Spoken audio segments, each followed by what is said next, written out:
Hey, it's Mark. I'd like to give you a couple more angles on how to look at this mini puzzle and the full puzzle. Last time I gave you this side-by-side setup where we can apply a gyro to the mini puzzle, a gyro to the full puzzle, or to the emulated mini puzzle inside the full puzzle, and see how they correspond. But now let's have a look at this full puzzle with the pink and purple corners out. And you see that the mini puzzle is just the right-hand half. Well, what happens if we apply... so what does the gyro look like on the full puzzle? Well, it turns out it's pretty interesting. It's a faux row with some adjustments after the fact. So let's apply our favorite gyro, the faux row, putting the white pieces on the right-hand corners and the purple pieces on the bottom, etc. So here's a faux row, the royal version of it.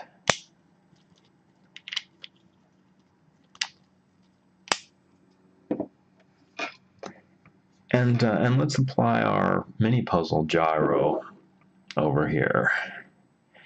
So what was that? That was going to be M, S, R2, F2, R2, Y prime, Z2. Now what relation do these have to each other? The faux row over here and our mini puzzle gyro over here. Well, it turns out the bottom half and the bottom half of the full puzzle after a faux row are the same. But the top half is hiding over here upside down. So if we could only swap these two chunks of the puzzle, this chunk, the top right chunk with the bottom left, we would actually have the mini puzzle for us. So let's do that with a LO2, UO2, LO2. So after having done faux row, LO2, UO2, LO2 on the full puzzle, we've actually applied the very same gyro to the right-hand half, and we've sort of done the left-right mirror to the pink half. So that's sort of interesting.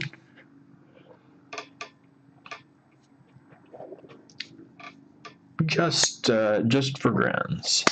So when I reduce those cleanup moves, LO2, UO2, LO2, you'll see that the result of a faux row rotation has put, the good news is put white yellow on the outside corners. The bad news is the purple went all the way across the bottom. And if we wanted our mini puzzle to stay over here in our right hand, that's why we needed to put these purple pieces back on there.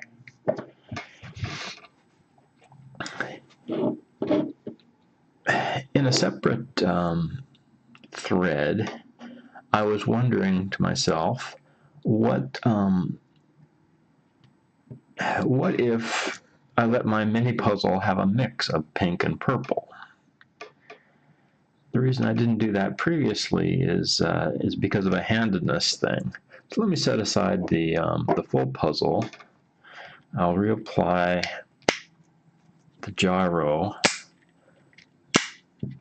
to this mini puzzle, and now I'll discuss the question of what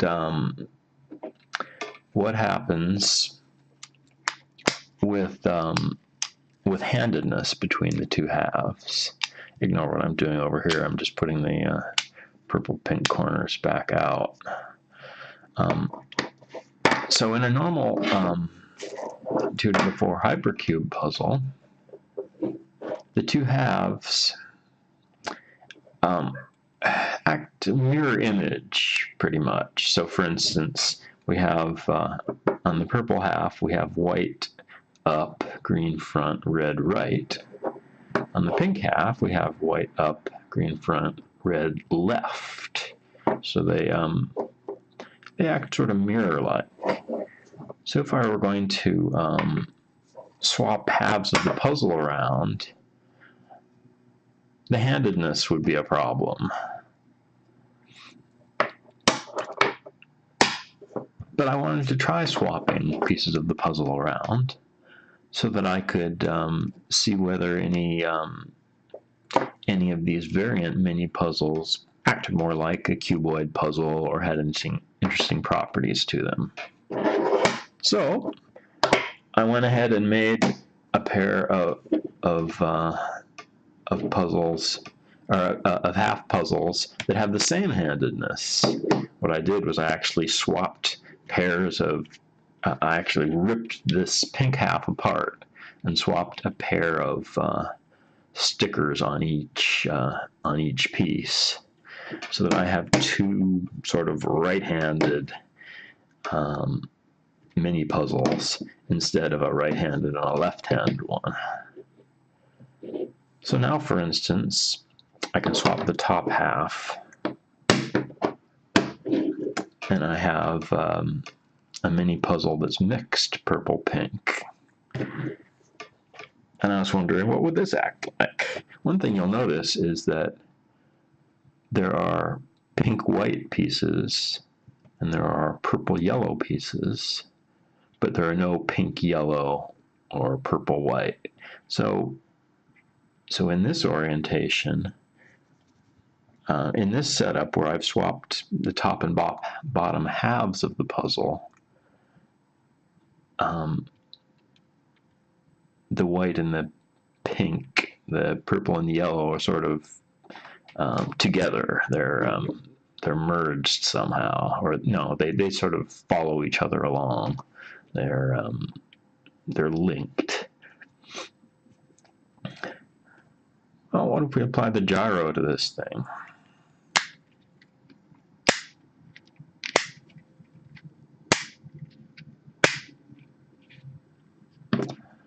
Well, that was pretty promising.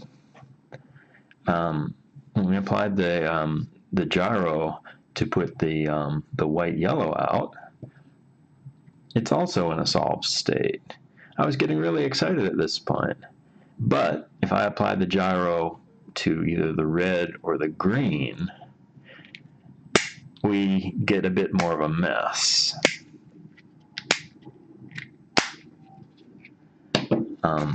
We have a split face that cannot be fixed because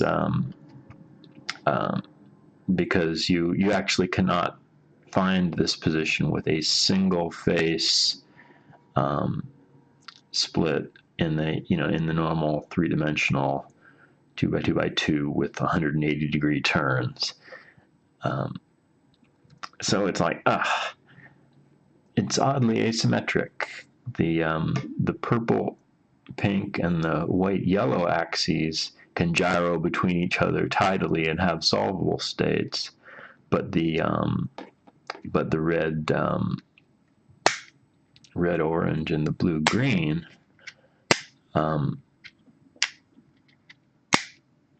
don't have an obvious solved state to them. Now I'm back to one of the good states. Now I just have to figure out how to undo that little mess I made. That looks pretty good.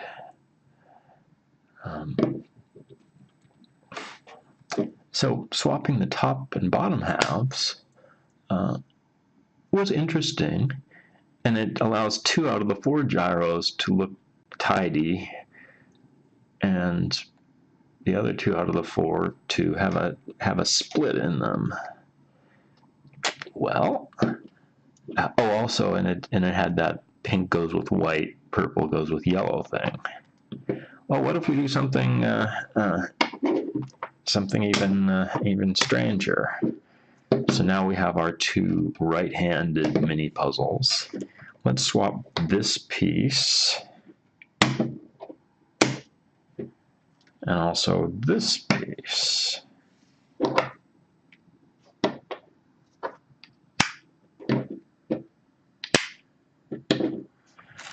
So now we have some pink yellow, we have some pink white, and some purple white. Now, of course, we still can't have all of the combinations available. There's a purple, white, green.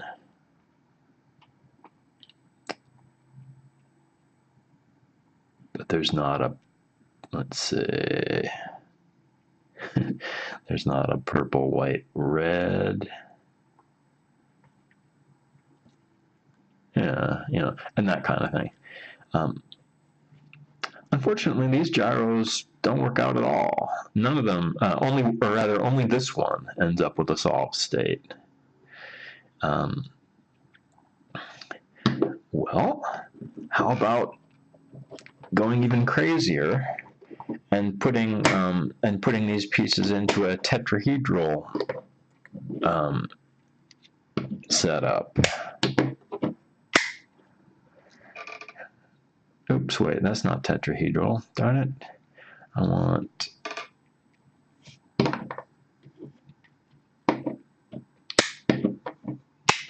remember, I can only swap these around so freely because I've ripped apart half of my puzzle and made both halves the same handedness. Oops, that's still not tetrahedral. I need this one. This isn't supposed to be this hard.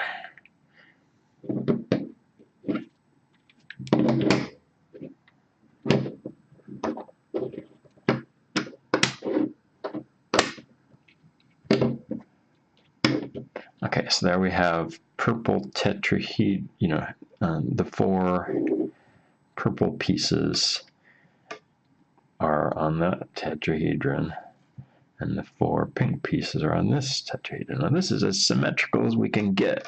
It looks awesome, but these gyros don't work either.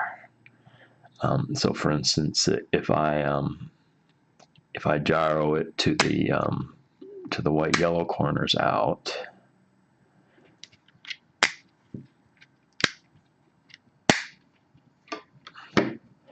unfortunately, this is unsolvable. A single checkerboard with nothing else is unsolvable. And here's a goofy little aside.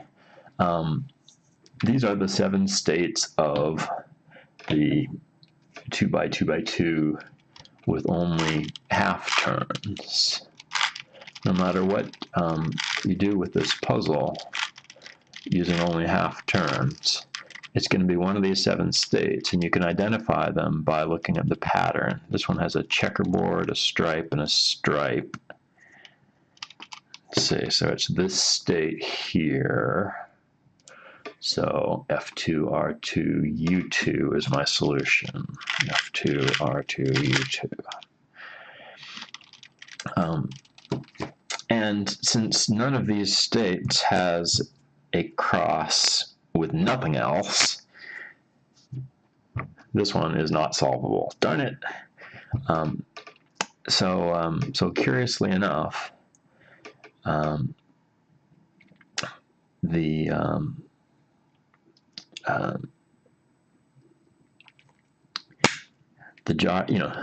gyro doesn't leave us in a nicely solvable state on any of the other